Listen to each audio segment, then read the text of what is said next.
Wala ko ba kami ron? Nag-gift kami? Ay, di ba? Alam ko, nag-gift kami.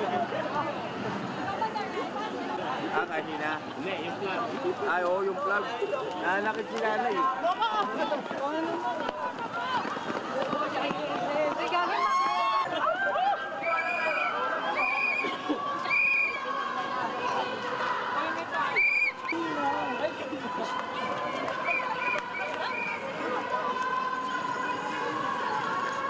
Kaling ng babae niya. Siya salita. Ang taan. Hindi ko lang kasi ito. Hindi na lang pwede magsakit.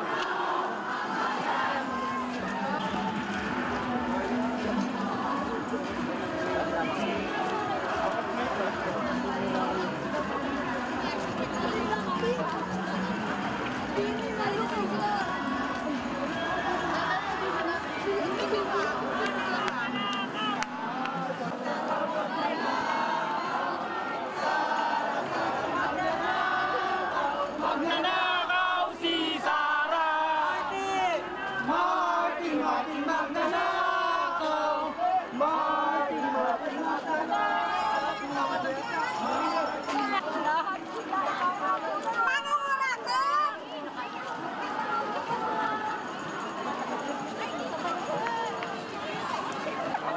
Tabayan muna, dikit po kayo ng konti. Kasi nakaano po po. Dito at palagi ang magdala ng tubig at asahan na nga yung siksikan dito sa Luneta.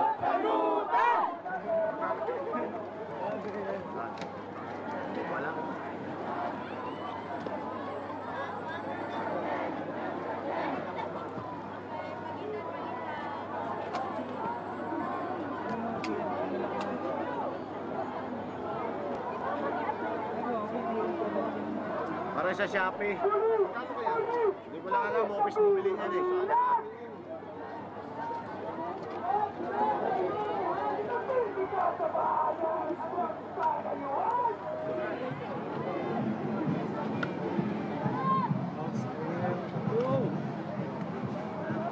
Talata ng payo.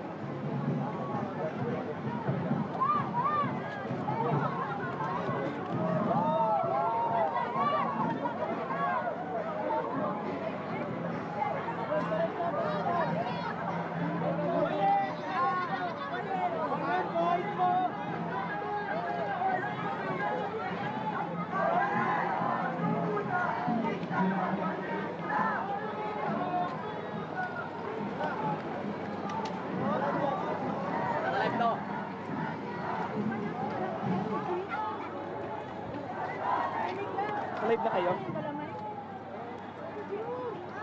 Buti naman. Tatry ka na lang ulit. Sige. Alam mo naman ako lahat. Well.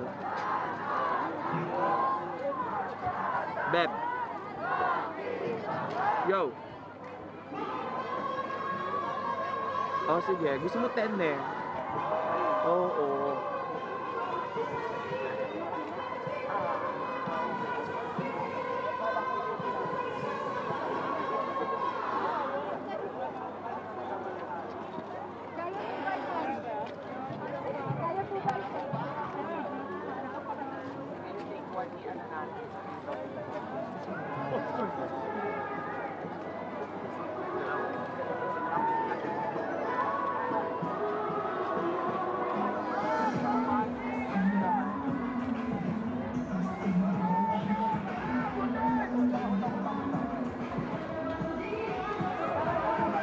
Sige po.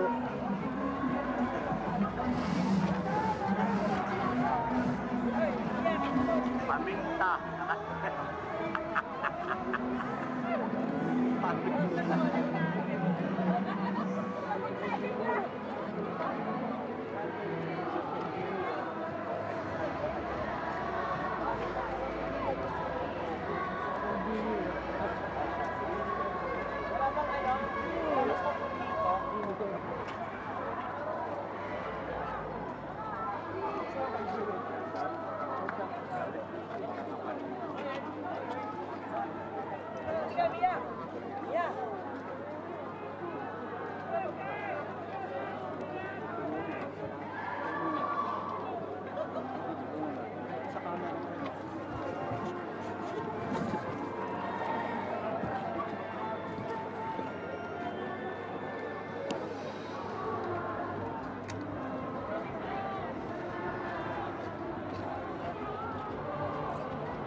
Shout out, Bertino!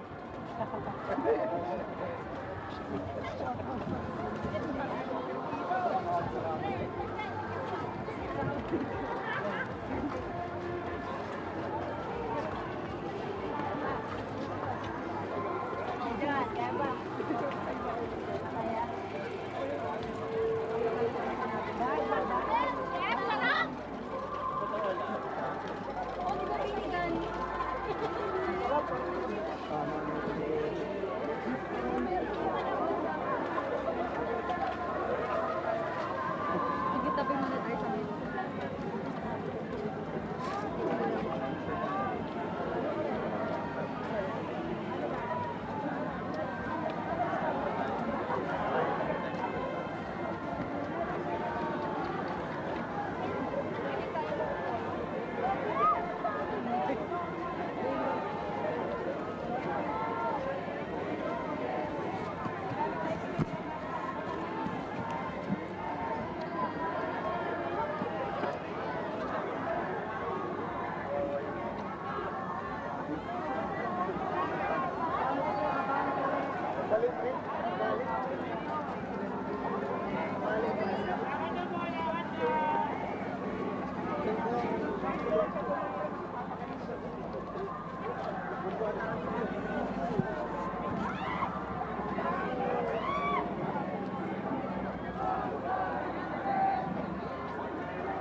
ng 9:30 kung kaya. Sige na, ako naman to. Sige. Kasi nandun kami sa harap, kasama ko sila kay Joanne. Pero, kumukuha kasi sila ng mga interview, kaya dito ako tatayo. Sige. May signal jammer eh. Walang signal. Wala. Oo nga, nagpipinig. Kaya kami, Wala eh. Pero. Nilalive ko kanina Facebook. Pero tatanggalin talaga yan. tatanggalin naman pagkatapos ng program. O yun. Kaya lumalabas na ako pakalaw, doon may signal. Pero itong gitna na wala. Opo. Kaya hindi ako makapag... Ay! Sabi lang, hanapin mo na dyan sa kanto, lakad ka lang dulo. Sige, bahala na. Pero meron na eh. Meron na po ba? Ayun na wala eh.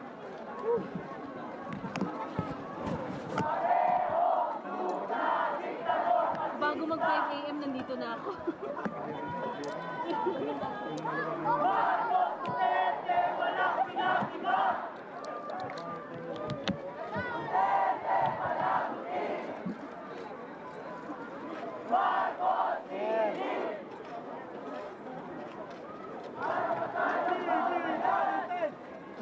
Dito na lang po kami magla-live point. Sa ngayon, dito na lang.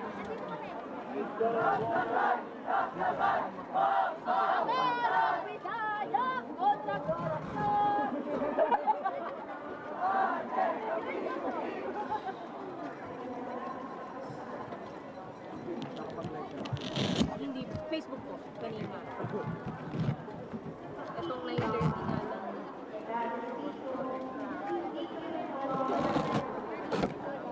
Tanong mo, pero titilisin lang natin itong hanggang tayo.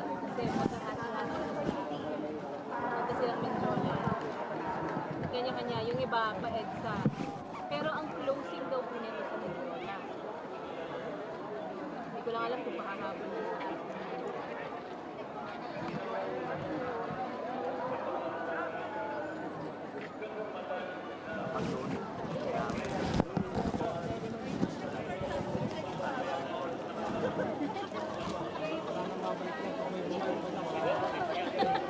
Gano'n pala yun?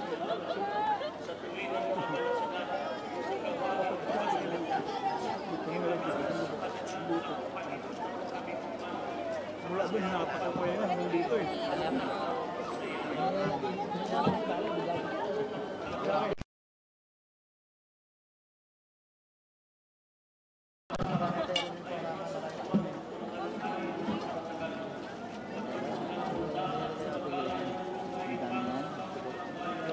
Ilan na tayo? Tatas pa? Kaya pa? Maganda yun ba?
Salad po. Tayo. Hindi kasi nagpapahanap ng maayos. Ayan, buko salad ang pinitig. Color coded. Buko salad, pinitig.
Nagtatanong. Sir, ano pong ina-expect niyo mangyari today?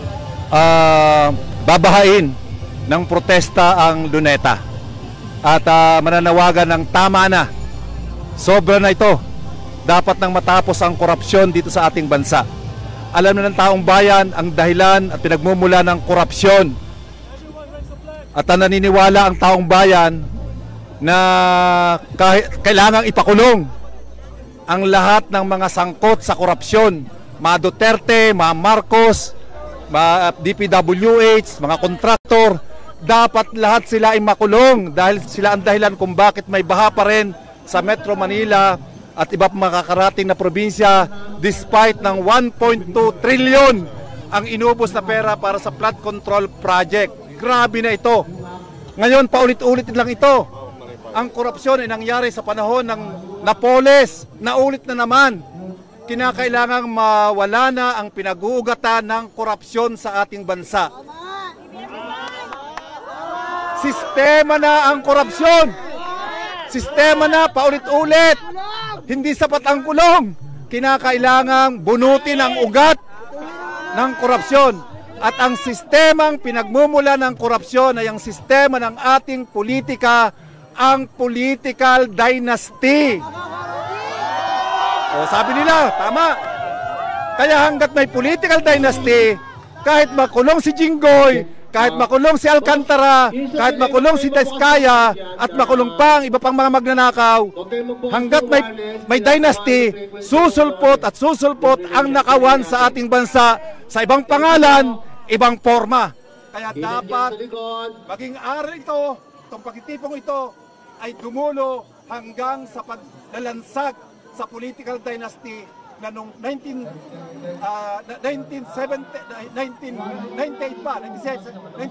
pala, 1987 ay pinagbawal na ng ating konstitusyon.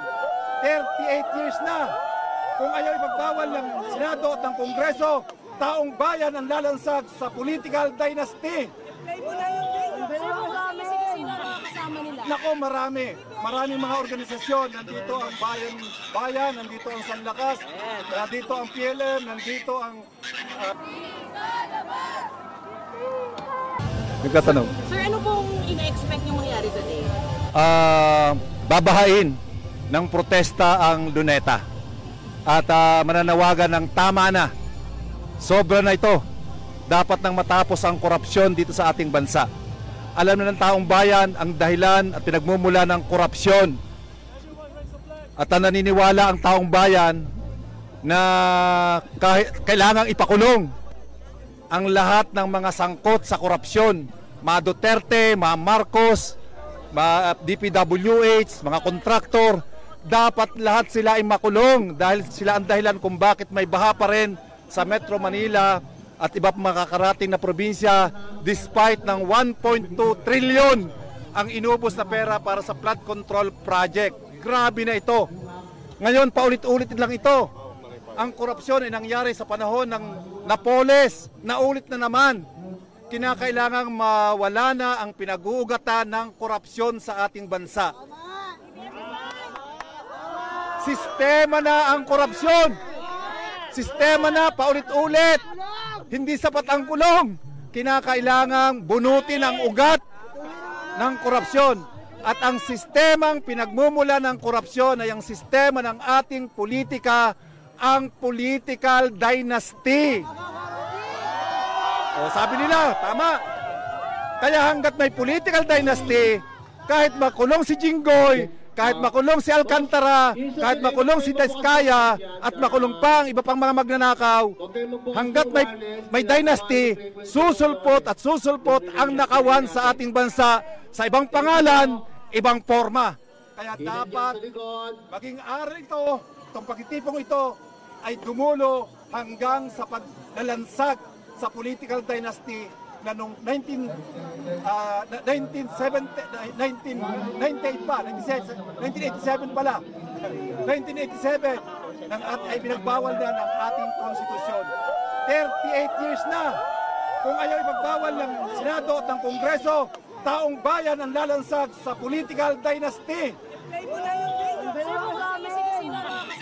Nako, marami. Maraming mga organisasyon. Nandito ang bayan, nandito ang Sanlakas, nandito ang PLM, nandito ang Manibela, maraming church, maraming estudyante, lalo na mga estudyante. Mga estudyante, mabuhay kayo!